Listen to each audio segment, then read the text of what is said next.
Hello friends, इस वाले video में ग्रो ऐप्स के जो रिजल्ट आए हैं Q4 के उनके बारे में डिस्कस करेंगे।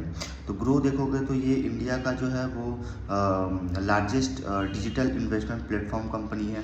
ठीक है, तो ग्रो क्या है ना, एक जो फिनेंशियल जो होता है डिजिटल जो डिजिटल इन्वेस्टमेंट होता है उसका ये प्लेटफॉर्म जो है कंपनी प्रोवाइड करती है। अगर आपको डीमेट अकाउंट खोलना है तो डीमेट अकाउंट के साथ साथ इनका stocks, derivative, bond, mutual fund और इस तरह के जो फिनेंशियल जो भी होते हैं वो इसके जो है प्लेटफॉर्म जो है कंपनी प्रोवाइड करती है। ठीक है, तो ग्रो एक प्लेटफॉर्म है।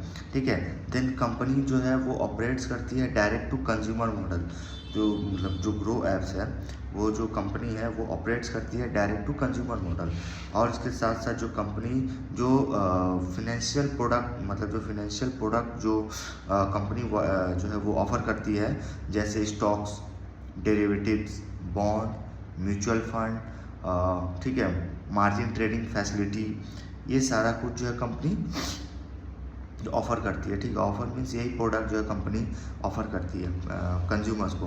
देन ग्रो जो प्लेटफॉर्म है वो देखोगे वो कवर करता है 98% of India pin code with 81% जो यूज़र है आउटसाइड द टॉप 6 सिटी से है। ठीक है, देन कंपनी हैज़ अ मतलब ऐसे कंपनी का देखोगे तो जो मतलब जो कंपनी के जो ऐप्स जो ये प्लेटफॉर्म जो यूज़ होते हैं वो सबसे ज़्यादा जो यूज़ होते हैं वो जो मीडियम एज के होते हैं, जो आई थिंक 30-31% जो एज के होते हैं वो ज़्यादा जो है वो ग्रो यूज़ करते हैं। ठीक है, अभी अगर देखोगे तो ग्रो के जो ऐप है वो सबसे ज़्यादा यंग जनरेशन के लोग ही यूज़ कर रहे हैं। ठीक है, इन टर्म्स ऑफ यूज़र्स देखोगे तो अभी जो है ग्रो के पास 255 के active user trading commodity derivatives on grow employing an attach rate of 1.6% in overall active users. ठीक है, तो कंपनी के पास देखो तो अभी 255 के एक्टिव यूज़र्स है। ठीक है, देन उसके साथ साथ जो कमोडिटी डेरिवेटिव्स जो है ग्रो पे, और उसके साथ साथ और भी जो मतलब जो employing and attach rate of 1.6% in overall active users. Then company जो है वो इसके साथ साथ कमोडिटी जो है कमोडिटी पे जो है स्केल अप कर रही है, जिससे देखोगे जो नेक्स्ट फ्यू क्वार्टर में देखोगे तो इनका जो ग्रोथ है मतलब इनका जो ग्रोथ है वो एज वेल एज इंडस्ट्री का जो ग्रोथ है वो दिखेगा आपको, क्योंकि ये कंपनी बता रही है कि scale up in commodity over the next few quarters will be a function of growth in users adoption as well as the industry। ठीक है, देन कंपनी का मार्जिन जो है वो इम्प्रूव हो रहा है। देन क्वार्टर जो इंक्रीज देखोगे कॉस्ट में वो जो है वो मतलब हायर देन मतलब रेवेन्यू ग्रोथ से जो है वो हायर है। जो कॉस्ट ऑफ जो मतलब जो क्वार्टर जो इंक्रीज होता है इन कॉस्ट टू सर्व मतलब कॉस्ट टू सर्व जो है was higher than revenue growth. ठीक है, देन कंपनी का अगर आप Q4 का अगर आप नंबर वगैरह देखो तो Q4 का नंबर में अगर टोटल इनकम देखो ना तो टोटल इनकम 81% से ग्रो किया, 81% से। मतलब लास्ट ईयर Q4 FY25 में 8,496 मिलियन था। इस साल इंक्रीज होकर 15,355 मिलियन, मतलब 81% का ग्रोथ आया। ठीक है, मतलब जो इनकम है इनका वो 81% से ग्रो किया वाई लेवल पे। वही क्वार्टर देखोगे तो भी 22% का ग्रोथ है। मतलब Q4 FY25 में Q3 FY26 में 12,611 मिलियन था, जो इंक्रीज होकर 15,355 मिलियन हो गया। तो ये भी देखो तो 22% से ग्रो कर रहा है। एबिटा देखो तो 142% से जो है वो ग्रो कर रहा है। एबिटा क्वार्टर जो है वो 30% से ग्रो कर रहा है। अब पैट देखोगे तो 122% से ग्रो कर रहा है और क्वार्टर जो है 26% से ग्रो कर रहा है। तो ये कंपनी जो है काफ़ी अच्छा इनका रिजल्ट आया है। 81% से इनका टोटल इनकम जो है वो ग्रो कर रहा है। पैट जो है वो देखो तो 122 मतलब इसको ऑपरेटिंग लेवरेज वगैरह भी मिल रहा है। और इनका जो प्लेटफॉर्म जो है, जैसे इनके अगर आप प्लेटफॉर्म में अगर आप टोटल देखोगे ना, टोटल ट्रांजैक्शन यूज़र जो है वो 21.6 मिलियन है।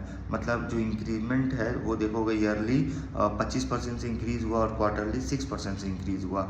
और इनका एक्टिव यूज़र अगर देखोगे तो 16.7 मिलियन है। ठीक है, देन टोटल कंज्यूमर जो एसेट है इनका टोटल कस्टमर एसेट जो है वो 3 ट्रिलियन का है। ट्रिलियन, जो YoY लेवल पे 36% से ग्रो कर रहा है। और Q4 मतलब देखोगे जो इनका नेट इनफ्लो है वो 0.25 ट्रिलियन है।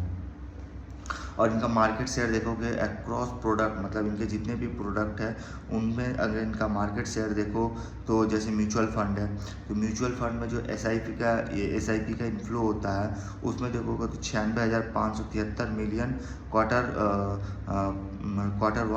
मतलब Q4 FY25 में था, और वही इंक्रीज होकर Q4 FY26 में 1,30,230 हो जाता है। काफ़ी अच्छा ग्रोथ है। इनका मार्केट शेयर देखोगे वो भी इंक्रीज होता है, मतलब 12.3 था मार्केट शेयर लास्ट ईयर, वो इंक्रीज होकर 14 हो जाता है, 14% हो जाता है। देन स्टॉक्स में देखोगे रिटेल कैश ADTO जो है वो 89,615 मिलियन था Q4 FY25 में, इंक्रीज होके 1,37,913 मिलियन हो गया Q4 FY26 में। काफ़ी अच्छा ग्रोथ है इसमें। इनका अगर आप मार्केट शेयर देखोगे तो वही 12% से 15.7% हो चुका है, ठीक है। मतलब Q4 लास्ट ईयर में 12% था, इंक्रीज होकर 15%, मतलब 15.7% हो गया। देन इनका इक्विटी डेरिवेटिव्स देखोगे, इक्विटी डेरिवेटिव्स उसमें जो रिटेल डेरिवेटिव्स प्रीमियम ADTO है उसमें भी वही Q4 FY25 में 78,871 मिलियन था, जो इंक्रीज होके 1,64,933 मिलियन हो गया है Q4 FY26 में। इनका अगर आप मार्केट शेयर देखोगे तो वही 6.8% जो है लास्ट ईयर था, वो इंक्रीज होकर 10.6% हो गया। देन मार्जिन ट्रेडिंग फैसिलिटी जो है उसका MTF जो देखोगे बुक वो 6,019 मिलियन का जो है वो लास्ट ईयर था Q4 FY25 में, इस साल इंक्रीज होके 28,143 मिलियन हो गया, ठीक है। एक साल में काफ़ी ज़्यादा इंक्रीमेंट है। इनके नंबर देखो तो जितने भी नंबर हैं सब आउटस्टैंडिंग नंबर है, काफ़ी अच्छा ग्रो कर रही है कंपनी। इसका मार्केट शेयर देखो, जो मार्केट ट्रेडिंग फैसिलिटी है उसका 0.9% था Q4 FY25 में, जो इंक्रीज होकर 2.7 हो गया है, 2.7% Q4 FY26 में। अगर आप इनका इम्पैक्ट देखोगे, जैसे इनका इन्होंने बताया है कि जो FIIs देखोगे तो लगातार जो है इनके मतलब ये लगातार जो है वो सेल कर रहे हैं, इससे काफ़ी ज़्यादा इनको इम्पैक्ट हो रहा है, ठीक है। तो इन्होंने बताया है कि जो मार्केट का जो मतलब अभी जो मार्केट का जो सिचुएशन जो है वो काफ़ी हाई वोलाटिलिटी है, जो ड्राइव कर रहा है ऑनगोइंग जियोपॉलिटिकल टेंशन। तो ये जो काफ़ी जो मतलब जो मार्केट अप डाउन हो रहा है उसमें देखोगे तो जो जियोपॉलिटिकल्स जो टेंशन है उसके चलते जो है इनमें जो है थोड़ा सा स्लो हुआ ग्रोथ, ठीक है। इन शॉर्ट टर्म में देखोगे तो such conditions to increase user activities on platform particularly across product like derivatives and commodities. मतलब इनका बोलने का मतलब है कि जो इनका लॉन्ग टर्म मीन्स इनका अभी जो जियोपॉलिटिकल्स का जो प्रॉब्लम आया हुआ है उससे काफ़ी ज़्यादा देखो तो मार्केट का जो वोलाटिलिटी जो है वो डाउन हो रहा है, ठीक है।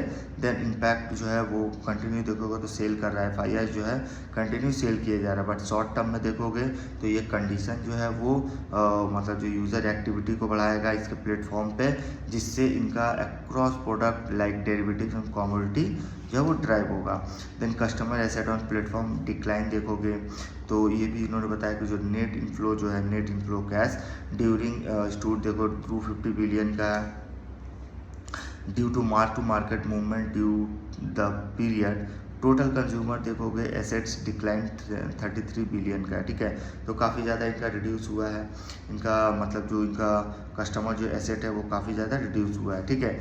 Then growth in commodity derivatives देखोगे तो इन्होंने बताया है कि जो एवरेज ऑर्डर बुक है, जो एवरेज ऑर्डर वो ग्रो कर रहा है से 60% से, ठीक है, क्वार्टर।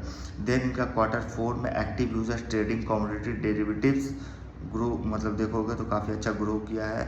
अभी इनका नंबर जो है 393 के एक्टिव यूजर्स हो गए हैं, ठीक है। तो काफ़ी ज़्यादा इंक्रीमेंट हुआ है। क्वार्टर देखो तो 5.3 से 8 पॉइंट है, ठीक है। तो YoY लेवल पे देखो तो काफ़ी ज़्यादा इंक्रीज़ हुआ है।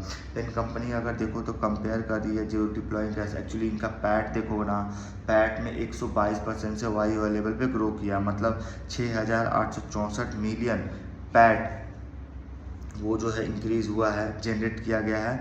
ये क्या होगा, इससे जो अर्निंग जो है उसमें डिप्लॉय करेगी कंपनी, जिससे इनका स्केल अप करने में, लेंडिंग बिजनेस का स्केल अप करने में, जिससे बैलेंस शीट जो है काफ़ी ज़्यादा स्ट्रांग होता जाएगा। ठीक है, तो ये देखो कंपनी काफ़ी छोटी कंपनी है, काफ़ी छोटी कंपनी होने के साथ साथ इसका रिजल्ट वगैरह जो है काफ़ी अच्छा आया था। ठीक है, ग्रो का, जिसका नाम मतलब ऐसे ग्रो है बट उसका नाम देखो billion brains garage ventures limited है। ठीक है, तो ग्रो जो है हम लोग बोलते हैं, जिससे देखोगे ऐड वगैरह भी जो देता है तो वो ग्रो के ही नाम से देता है। ठीक है, तो इनका काफ़ी अच्छा रिजल्ट आया, मतलब लगभग देखो तो डबल हो चुका है, 81% वाई लेवल पे इनका इनकम जो है वो ग्रो किया है। ठीक है, तो ये वीडियो में यहीं तक रखते हैं, तब तक के लिए धन्यवाद। अगर आपको वीडियो इन्फॉर्मेटिव लगे please like share and subscribe करें।